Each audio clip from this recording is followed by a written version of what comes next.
Welcome to Training Unleashed, the show that will help you design and deliver training that's off the chain and will make a difference. Now, here's your host, Cordell Riley.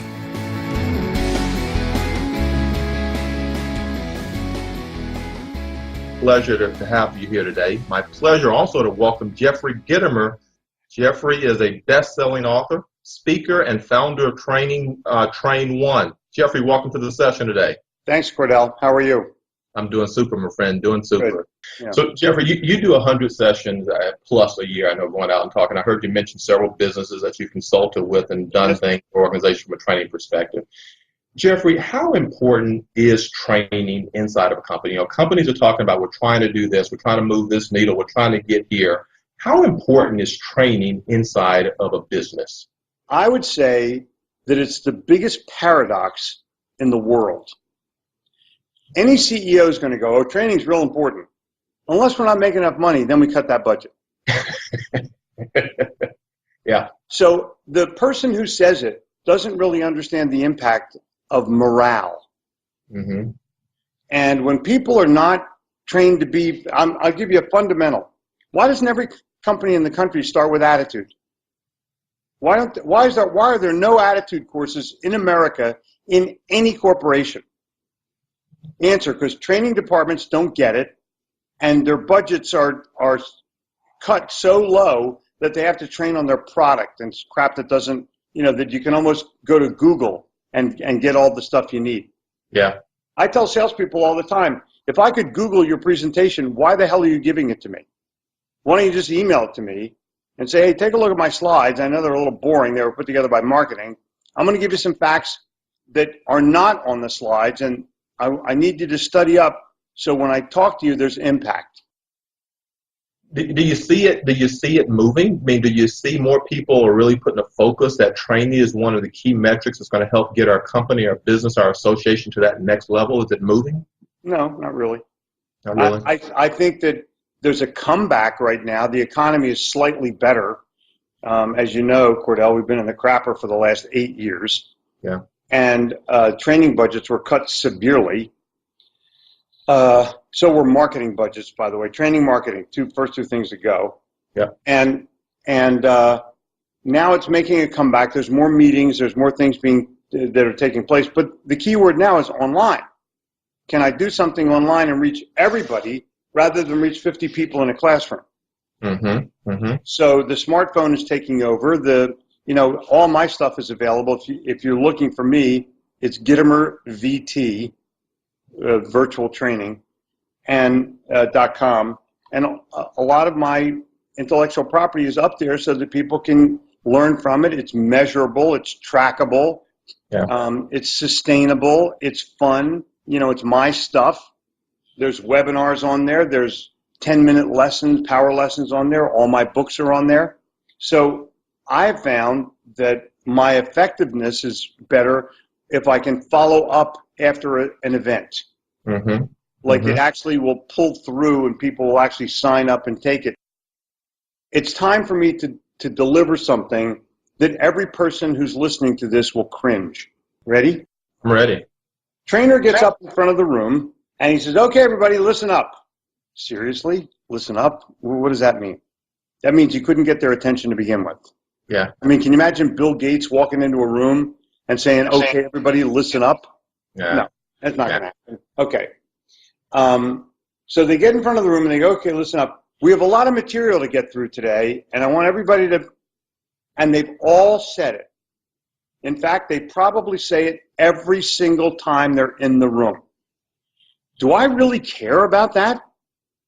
I mean, do I care if that trainer drops dead right in the front and someone's going to go, hey, the trainer died. Let's try to get his clicker so we can look at these slides. Because the guy is predominantly, or the woman is predominantly boring. Yeah. And if you tell me there's a lot of material to go through, I'm going to get my phone out and immediately start to text my girlfriend or my boyfriend. Now, suppose the same guy comes out and says, hey, today is going to be the single best training day of your life. We're going to talk about things that will impact your mind, your family, and your income. So I need you to sit up straight, take out your pen right now, and write one thing down.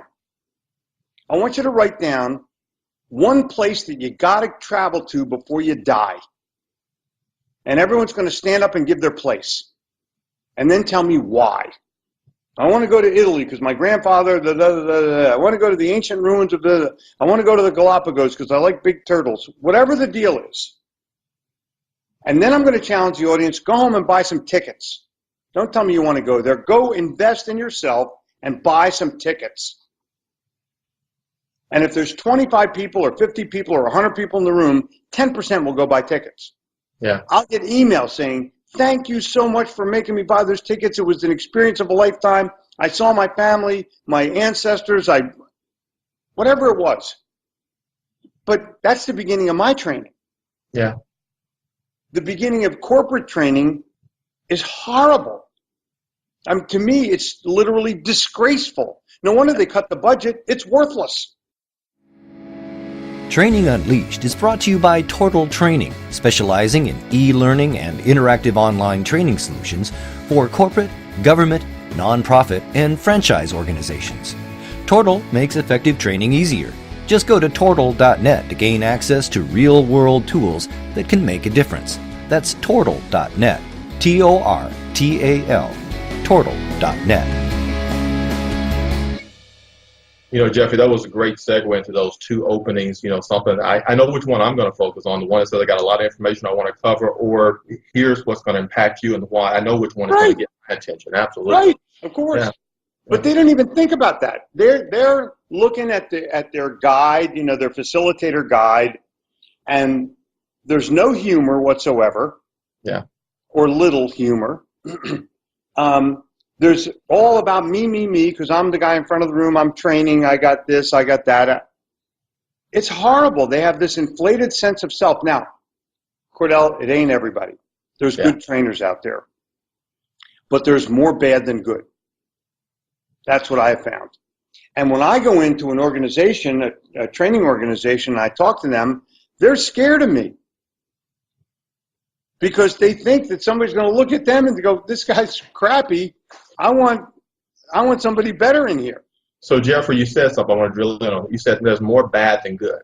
What makes somebody a good trainer? So give me some of that. You've talked to somebody. Give me some tips of a good trainer. What makes somebody a good trainer? Number one, they know not just their material. They know how their material is used in the field. Mm-hmm. I don't want somebody to teach me printing from a manual. I want somebody to teach me printing who's been a printer. Mm-hmm. So that's big. If you're a sales trainer and you're not the best salesperson in the room, I ain't listening. Yeah. And that's for any salesperson on the planet. Mm-hmm. If you haven't set a record somewhere, or you've been doing this for 10 years, or you've made your 10,000 cold calls, whatever it is, don't tell me about cold calling if you don't make them. And I tell salespeople all the time, if your boss tells you got a cold call, tell them to sit down next to you and have a contest. Let's call 100 people and see who gets the most leads. Yeah. And if I get more than you, you're fired. Yeah. That's pretty ballsy, isn't it? Yeah. Yeah. Okay, so I look at it from the perspective of there has to be an ability to implement this once the training's over. Mm-hmm. Number one. Number two, the trainer has to be approachable, friendly, and fun. Approachable, friendly, and fun. Yep. When I go do an event for a company, I walk the audience before I start. I'm talking to people, kibitzing around. Now, there's a secret. If you've ever seen my marketing, I wear a work shirt. It's got sales maintenance department or sales attitude department or customer loyalty department, whatever the theme of the speech is that I'm giving, and my name, Jeffrey. Yeah. So I'm walking around talking to people. They think I'm a maintenance guy. And when I get up on the platform, I go, hey, how many people saw me walking around that thought I was some kind of maintenance guy? And half the audience will raise their hand. I go, why are you prejudging me? Oh, wait, in sales, you prejudge everybody. Yeah. So I immediately have their thought attention. The trainer must get thought attention. Otherwise, they will wallow in the 3 steps that you got to use. First thing you have to do is, like, I don't have any steps. Yeah. I'll give you some rules. I'll give you some things you need to follow, but I'm going to do it in terms of your customer, or I'm going to do it in terms of you. And I feel like there's not enough dynamic in the room. So, Jeffrey, I want to go back to something you talked about when you were given those two openings, and you talked about people write down where they want to go and the why associated. We talked about the why. I want the audience to stand up and tell me why. Yeah. Make it participatory. Yeah, I love that. I think people get more when they can get involved and really do something, get engaged with it. And say something personal. Yeah. One of the things that you talk, our audience, again, a bunch of training people out here all looking at how they make their craft better, how they do a better job. And I know you gave some great tips already. When I was looking at some of your material, a couple of things that you talked about were, I want to make sure I get this right, the two most important words in sales. And I'm going to let you talk about those. But There was one reason I'm asking you today, because we talked about the why, and the other one you're talking about you, because really for people to really make themselves better, and that's really the goal that while we're doing this, we're trying to bring people like yourself to this audience so they can make themselves better. So talk about the two most important words in sales and how you think those are relevant. Okay, the two important words are you and why. The first piece of any kind of training is the trainer. 50% of information is transferred because the audience likes the trainer. Yeah. If they don't like the trainer, you lose at least half. So I want each trainer to challenge themselves. I have a U test on my site. You can go get it for nothing. And I ask you, what are your qualifications for doing this? I explained earlier when we were off camera, I sang karaoke 3 nights a week for years. And that's where I literally learned the art of performing in front of an audience, not presenting in front of an audience. It's a performance. And the trainer thinks that because they are the trainer, that they automatically command some kind of respect or attention. And they don't. You earn that.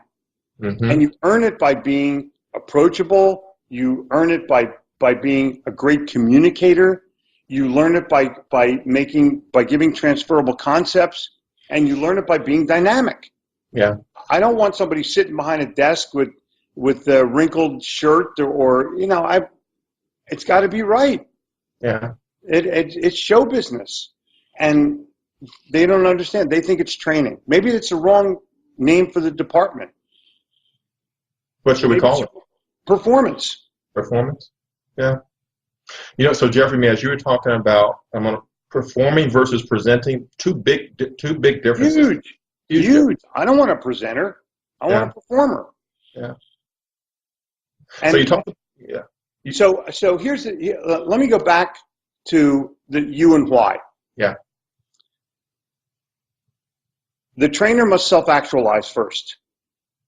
The trainer must determine whether he or she is literally qualified to go in front of that audience and be dynamic, transfer concepts, and put themselves in a position where people actually want to go.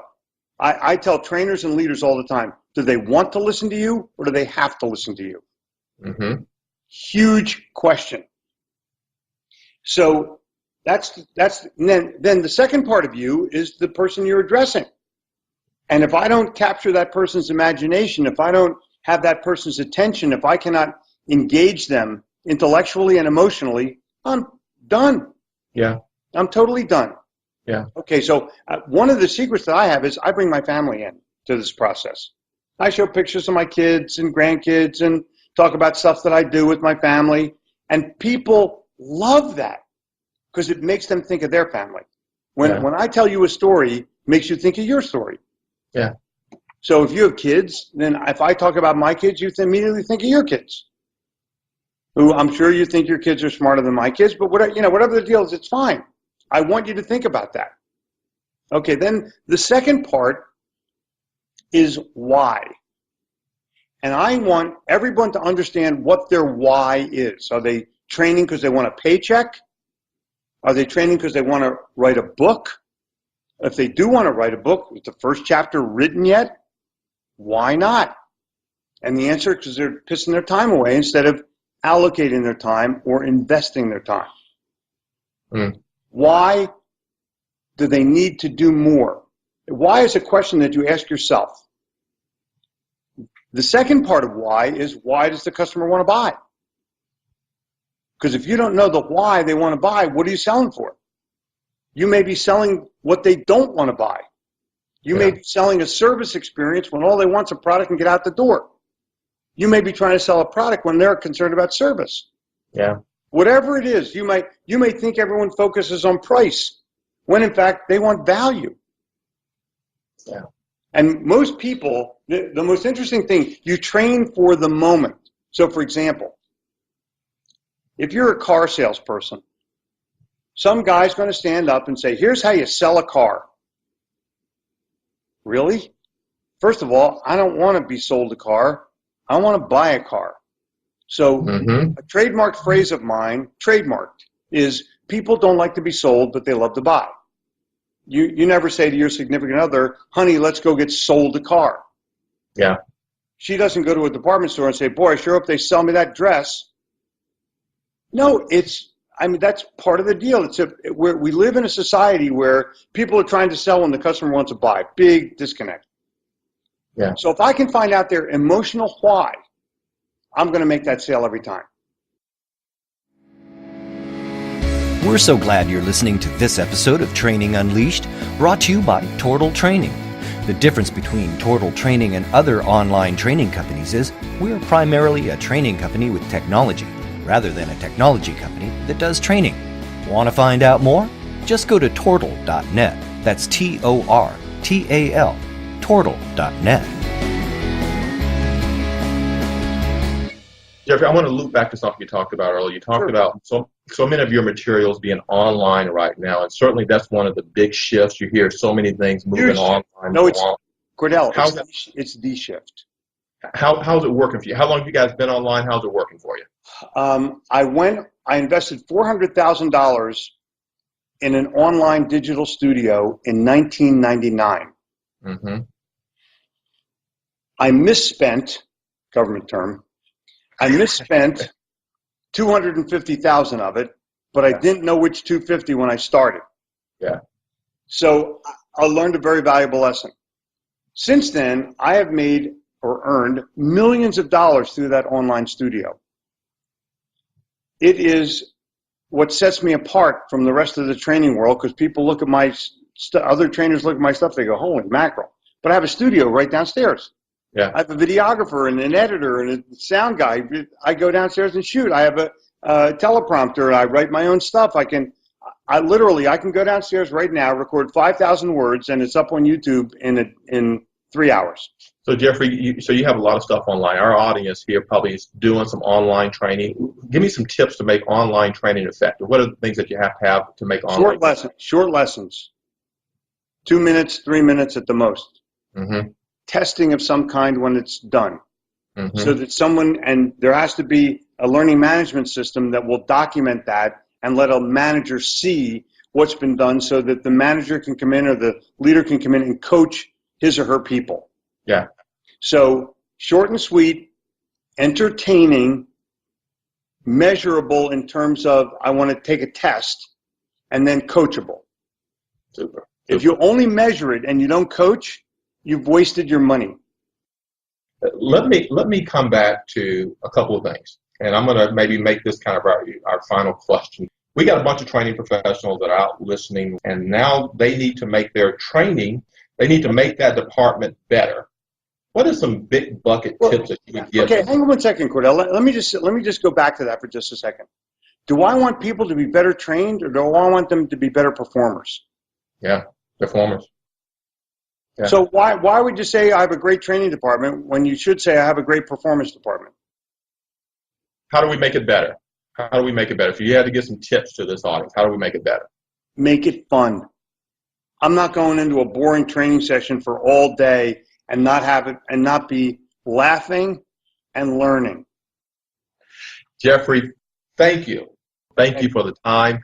Our audience, thank you for joining us. Please come back for others. Thank you. Take care. Have a great day. This has been Training Unleashed, but it doesn't stop here. Just go to trainingunleashed.net to subscribe to the show.